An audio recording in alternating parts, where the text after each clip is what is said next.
समप्रभ निर्विघ्नं कुरु मे देव सर्वकार्येषु सर्वदा।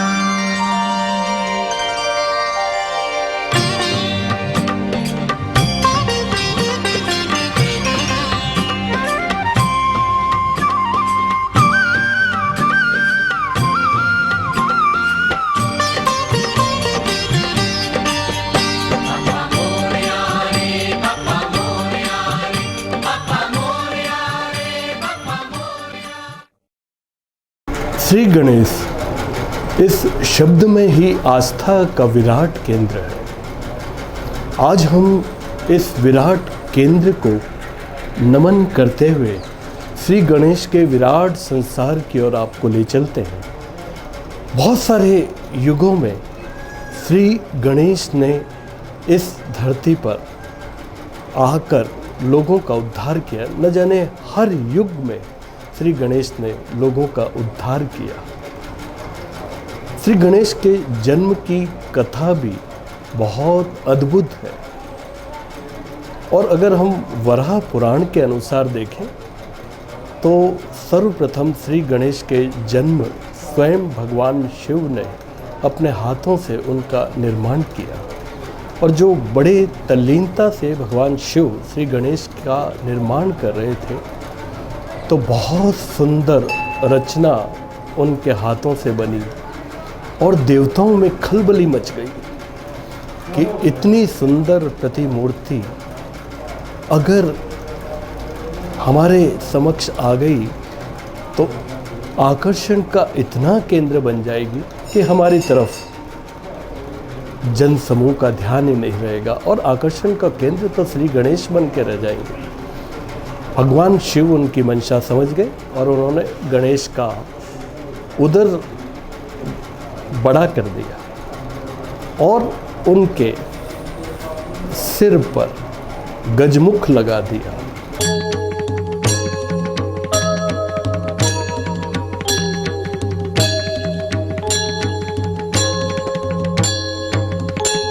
वराह पुराण की इस कथा के बाद एक कथा जो आपने प्राय सुन रखी है। माता पार्वती जब एक बार अपने घर पर अकेली थी, उन्हें स्नान करना था तो उन्होंने अपने उबटन से एक पुतला बनाया और जब देखा कि मैं अकेली हूँ तो उस पुतले में प्राण डाल दिए और प्राण डाल के उसे द्वारपाल के रूप में बैठा दिया। जब भगवान शंकर घर पर आए तो उन्होंने देखा कि एक बालक बैठा है और उस बालक ने भगवान शंकर को इनकार कर दिया, भीतर नहीं आने दिया। और भगवान शंकर बहुत क्रोधित हुए और उन्होंने क्रोध में अपने त्रिशूल से उस बालक का सर काट दिया। जब माता पार्वती आई और उन्हें ये ज्ञात हुआ तो वो क्रोध से आग बबूला हो गई और भगवान शंकर पे बहुत कुपित हो गई और कहा कि मेरे पुत्र में प्राण लौटाओ। और उस वक्त जब भगवान शंकर ने उस बालक के गजमुख लगाया, यानी एक गज का मुख उस बालक के धड़ से संलग्न कर दिया और इस तरह गणेश का जन्म हुआ। बहुत सारी कथाएं हैं गणेश के बारे में। पार्वती माते, ये क्या कर रही हो आप?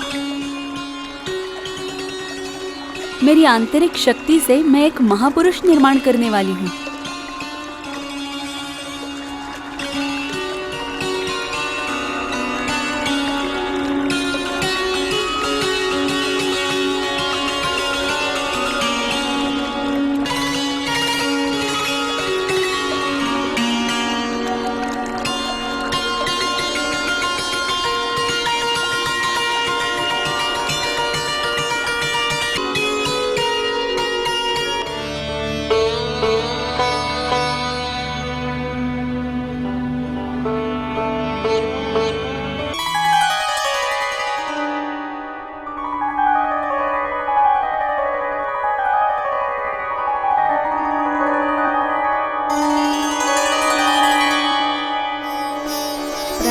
माते, पुत्र।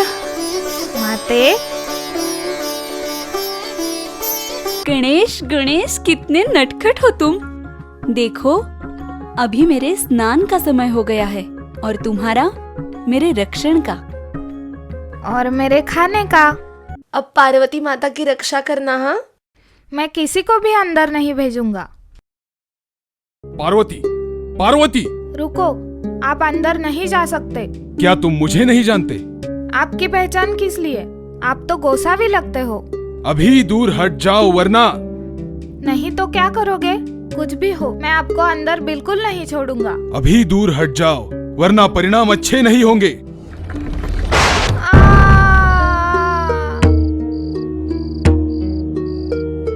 मेरी आंतरिक शक्ति से बना ये मेरा पुत्र गणेश, जो मुझे प्राणों से भी ज्यादा प्रिय है, और आपने उसका शिरच्छेद किया। नाथ, मेरे पुत्र पर मैं मेरे प्राणों से भी ज्यादा प्रेम करती हूँ। मेरे पुत्र को अभी के अभी जीवित कर दो। उसने तो पुत्र धर्म निभाया, अब मैं पितृधर्म निभाऊंगा।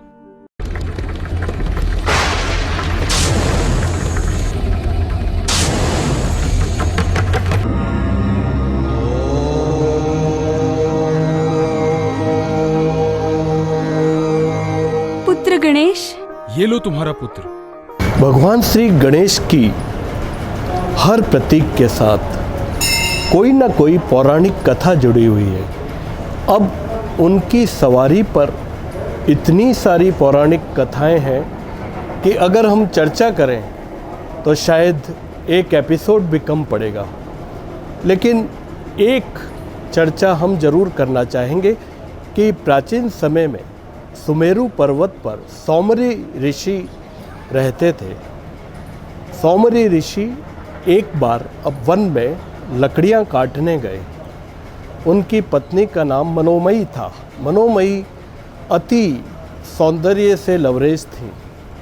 वहाँ से एक क्रौच नामक राक्षस, या पौराणिक भाषा में कहें तो एक गंधर्व वहाँ से गुजरा, और उसकी नीयत सौमरी ऋषि की पत्नी पर खराब हो गई।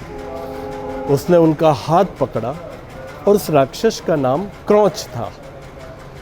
क्रौच ने मनोमयी का हाथ पकड़ा और वो कांपने लगी, और कांपते हुए उन्होंने बहुत अनुनय विनय किया, विनती की क्रौच से, मगर क्रौच माना नहीं। तभी ऋषि का आगमन हुआ और उसने ये दृश्य देखकर ऋषि ने आग से क्रोधित होकर, आग बबूला होकर उस क्रौच ऋषि को शाप दिया कि जा, तो तुरंत ही मूषक बन जा। तब वो क्रौच घबरा गया और ऋषि के चरणों में गिरकर उसने क्षमा मांगी कि प्रभु, मैं आइंदा नहीं करूँगा, मुझे क्षमा करो।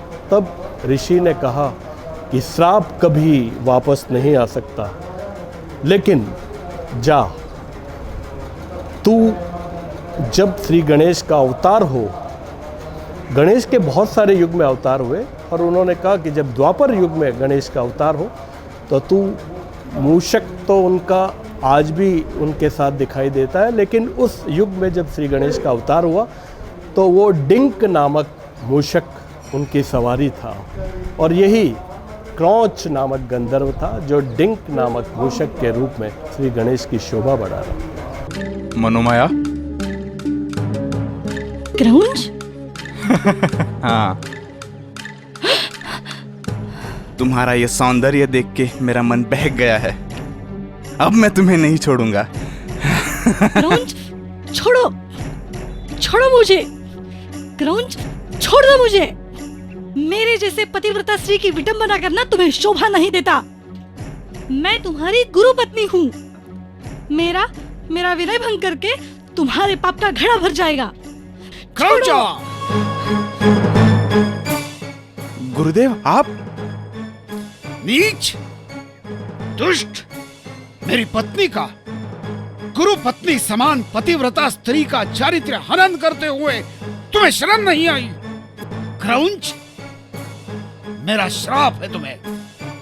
जो नीच काम करने का तूने साहस किया है, इसलिए तू मूषक चूहा बनकर जग से मुंह छुपाता फिरेगा। स्वामी, आप तो गुरु हो, क्रौंच को उशाप दीजिए।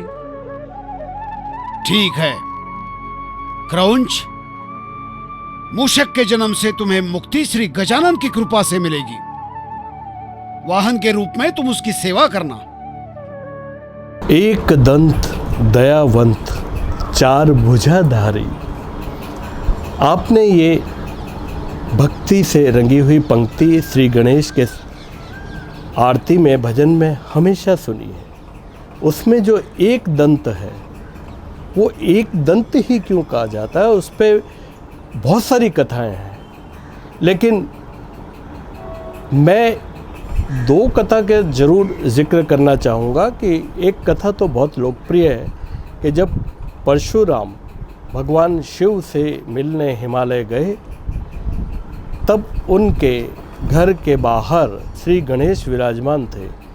उस समय भगवान शिव अंदर तपस्या में बहुत गहराई से लीन थे। भगवान गणेश ने उन्हें रोक दिया और कहा कि पिताश्री तो तपस्या में लीन है, अभी आप भीतर नहीं जा सकते। परशुराम ने कहा कि तू मुझे रोक रहा है, और इस तरह द्वंद्व हुआ और युद्ध तक हो गया। और उस युद्ध में परशुराम ने अपने फरसे से श्री गणेश का एक दांत तोड़ दिया युद्ध में।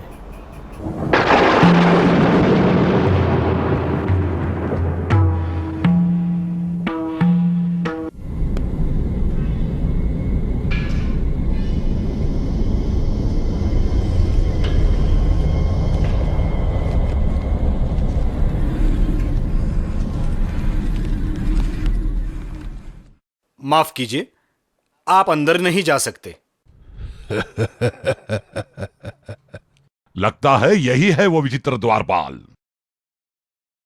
मैं भगवान शंकर और माता पार्वती जी को मिलने आया हूं, और अगर तुमने मुझे रोकने का प्रयास किया तो मेरे परशु के एक ही प्रहार से तुम्हारा यह गजमुख धड़ से अलग कर दूंगा। अरे तुमने मुझे और मेरे अंदर की असीम शक्ति को जाना नहीं है। देखिए, आप कोई भी हो, देव हो या दानव हो, लेकिन मैं मेरे कर्तव्य में कोई भी चूक नहीं करूंगा। अच्छा, तो तुम मुझे अंदर जाने नहीं दोगे? नहीं। तो ठीक है, हो जाओ युद्ध के लिए तैयार। ठीक है।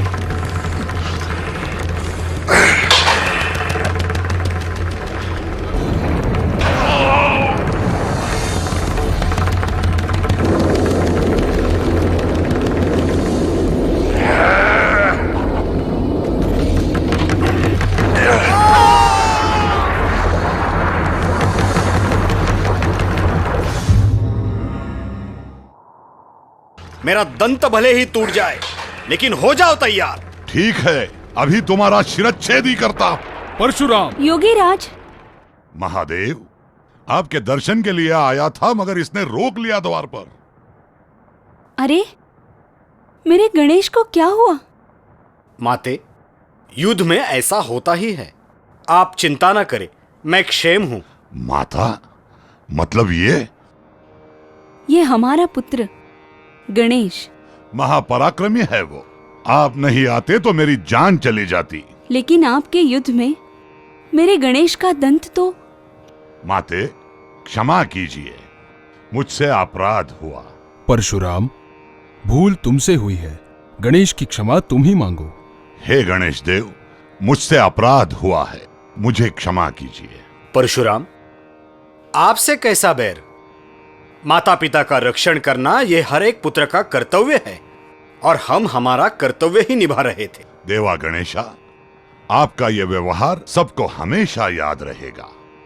मेरे अपराध के लिए मुझे क्षमा कीजिए और आशीर्वाद दीजिए। तथास्तु।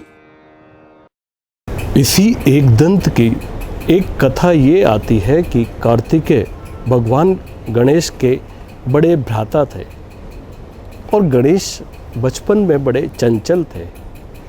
उन्होंने एक बार कार्तिकेय और दोनों भाइयों में बड़ी मजाकें चल रही थी तो गणेश ने कार्तिकेय को इतना तंग कर दिया कि उन्होंने क्रोधित होकर गणेश का एक दांत ही तोड़ दिया। जब गणेश अपने पिताश्री भगवान शंकर से कहा कि मेरा दांत तोड़ दिया है भ्राताश्री ने, तब शंकर ने कार्तिकेय को आज्ञा दी इसका दांत वापस लगाओ। तो उन्होंने कहा दांत तो वापस नहीं लगेगा, मैं इसको दांत वापस कर देता हूँ। और तब से उन्होंने वापस तो कर दिया लेकिन दांत लग नहीं पाया, और तभी से श्री गणेश के हाथ में एक दांत दिखाई देता है।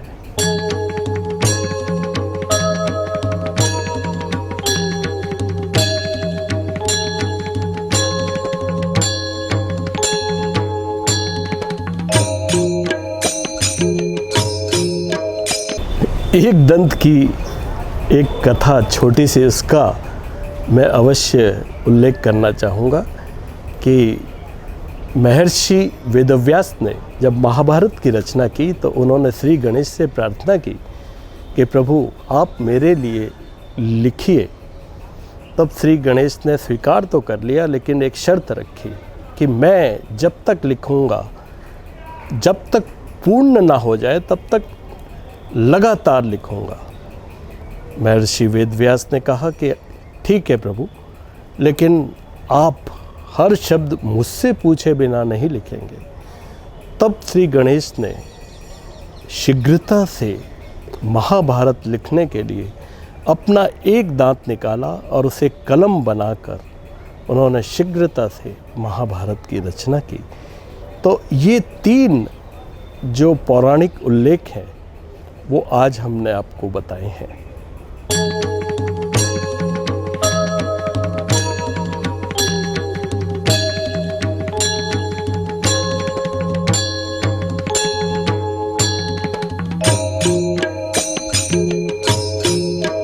श्री गणेश की उत्पत्ति, श्री गणेश के जन्म पर अगर हम चर्चा करें, केवल औपचारिक चर्चा करें, तो 1000 हमारे एपिसोड भी कम पड़ेंगे। लेकिन यह सर्वमान्य है, लोकमान्य है और आज भी हर पल मान्य है कि श्री गणेश का अर्थ ही, अगर यूँ कहें कि पर्याय ही शुभारंभ है, यानी श्री गणेश कहें या शुभारंभ कहें, लेकिन श्री गणेश का मतलब होता है मंगल शुभारंभ। और मंगल शुभारंभ बिना हमारे भारतीय दर्शन में, आध्यात्मिक दर्शन में, हमारे भारतीय जीवन में, हमारे इस जीवन में श्री गणेश के शुभारंभ बिना कुछ भी संभव नहीं है, कुछ भी संभव नहीं है। सुख करता दुख हरता वार्ता विघ्नाची, नुरवी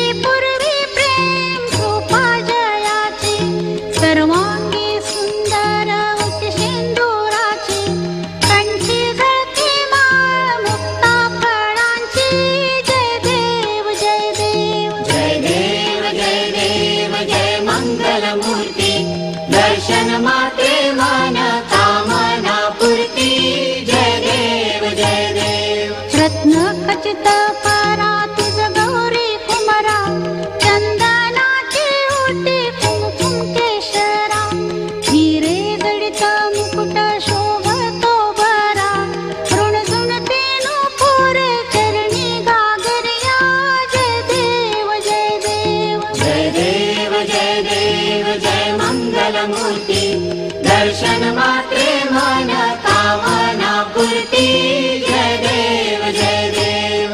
हिंदुस्तान का एक भव्य प्रदेश है राजस्थान, और उस राजस्थान की सांस्कृतिक राजधानी है जोधपुर सूर्यनगर, जिसे सन सिटी के नाम से भी जाना जाता है।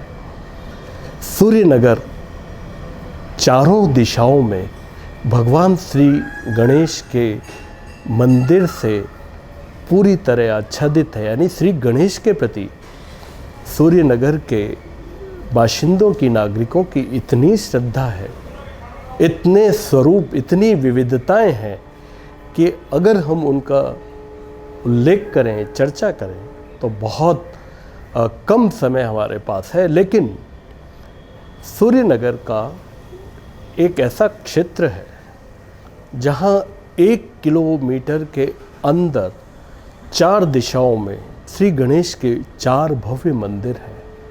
ऐसी लोक मान्यता है कि इन चारों श्री गणेश मंदिर के एक साथ दर्शन करने पर आपकी मनोकामना भी पूरी होती है और जीवन के सारे दुख दर्द विलीन हो जाते हैं, श्री गणेश की कृपा से नष्ट हो जाते हैं।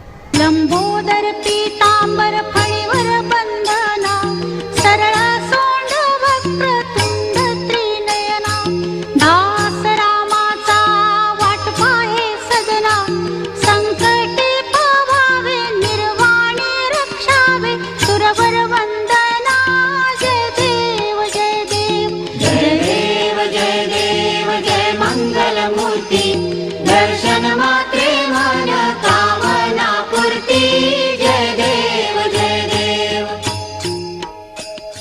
श्री गणेश के अगर हम बहुत सारे मंदिरों की चर्चा करें तो बहुत कम होगा, लेकिन एक मंदिर जो शहर के भीतर है और कहा जाता है कि जहाँ प्रेमी जोड़े अक्सर मिला करते हैं और उसे नाम दिया गया है इश्किया गणेश जी।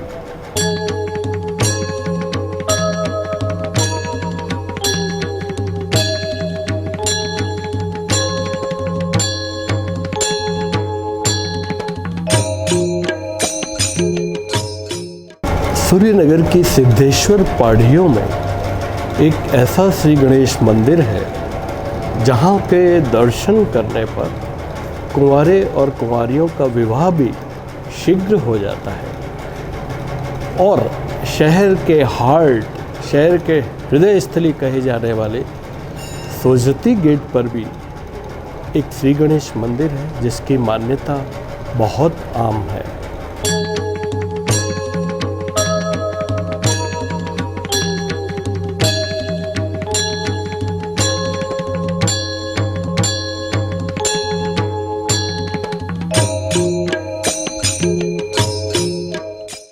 हमारे जोधपुर शहर में एक सर्वाधिक लोकप्रिय मंदिर है, लोकप्रिय से भी अधिक वो राज्य, राष्ट्रीय और अंतर्राष्ट्रीय स्तर पर उसकी मान्यता भक्तों के बीच बहुत अधिक है।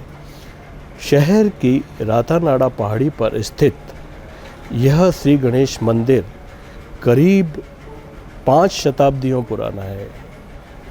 करीब ना कहें तो 500 वर्षों से भी अधिक प्राचीन ये श्री गणेश मंदिर है और इस मंदिर का नाम रातानाड़ा पहाड़ी पर होने से ही रातानाड़ा श्री गणेश मंदिर इसका नाम है।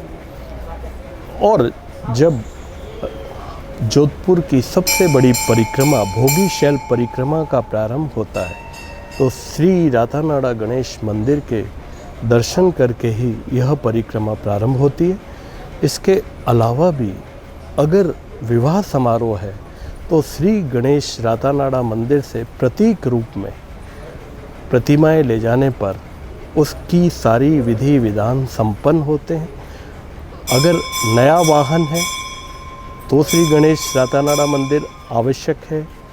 अगर कोई मकान नया बना है तो वहाँ का पूजा विधान आवश्यक है, या कोई भी शुभ मांगलिक काम हो तो श्री रातानाड़ा गणेश बिना उसकी पूर्ति संभव नहीं है।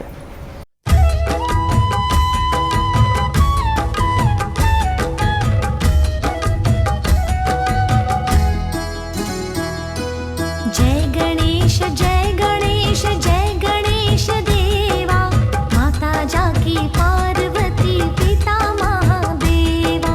जय गणेश जय गणेश जय गणेश देवा माता जाकी पार्वती पिता महादेवा।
श्री गणेश के प्रति अथाह श्रद्धा है, न केवल देश में बल्कि सारे संसार में जहाँ भी भक्ति है वहाँ श्री गणेश है, जहाँ भी जीवन है वहाँ श्री गणेश है। श्री गणेश बिना हमारा जीवन की पूर्ति संभव ही नहीं है, हमारे जीवन में प्राण ही नहीं है। श्री गणेश को हम हमेशा नमन करते हैं, नमन करते हैं, नमन करते हैं।